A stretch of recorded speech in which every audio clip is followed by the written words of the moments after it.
ખેતરભાઈ વસાવાના કેસની અંદર જે દલીલો થઈ છે દલીલો પર આપણે વાત કરીશું અને સરકારી વકીલે શું દલીલ કરી છે અને બચાવ પક્ષના વકીલે શું દલીલ કરી છે। હવે 22 તારીખે એમને ફરી તારીખ આપવામાં આવી છે।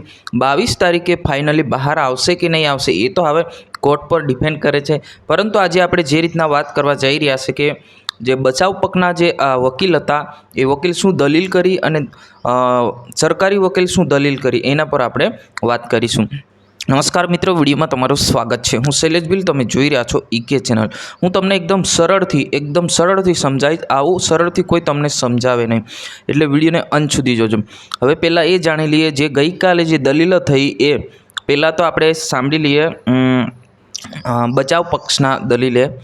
જે બચાવ પક્ષના જે વકીલ હતા એ વકીલે કહ્યું કે અગર આ જે ફાયરિંગ થયું હોય તો ફાયરિંગ એમના પુરાવા કેમ નથી મળ્યા, એ બચાવ પક્ષ દલીલની વકીલની વાત છે।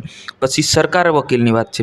સરકાર વકીલે એવું કહ્યું કે ચેતર વસાવા ફાયરિંગ કર્યું અને ફરી આમને જે બચાવ પક્ષના જે વકીલ જે છે કહે છે અગર ફાયરિંગ કર્યું હોય તો એમના પુરાવા રજૂ કરવું જોઈએ જેથી કરીને સરળ રીતે સમજી શકે, પરંતુ એવું બિલકુલ નથી। પુરાવા કે કોઈ પુરાવા મળેલા નથી, તો એ છતાં એમને 7 વર્ષની સજા કેમ કરવામાં આવી છે? આ રીતના જે ગઈકાલે કોર્ટની અંદર દલીલો થઈ છે અને સરકારી વકીલે આ બધો કેસ સમજવા માટે ફરી સમય માંગ્યો અને 22 તારીખ આપવામાં આવી છે। તો 22 તારીખે ફાઇનલી જો એમના જામીન મંજૂર થવા જઈ રહ્યા છે એવું ક્વેશ્ચન તો એ ખોટું નથી, કેમ કે 22 તારીખે જે ચુકાદો આવવાનો છે આ વિશે તમારે શું કહેવું છે? કેમ કે ત્યાં આગળ કેટલાક લોકો હાજર હતા, તમામને નિવેદન લેવામાં આવ્યું, પછી હવે આવતીકાલે 22 તારીખે ફાઇનલી જે દલીલો પૂરી થશે અને ફાઇનલી જે કેસનું નિરાકરણ આવવા જઈ રહી છે।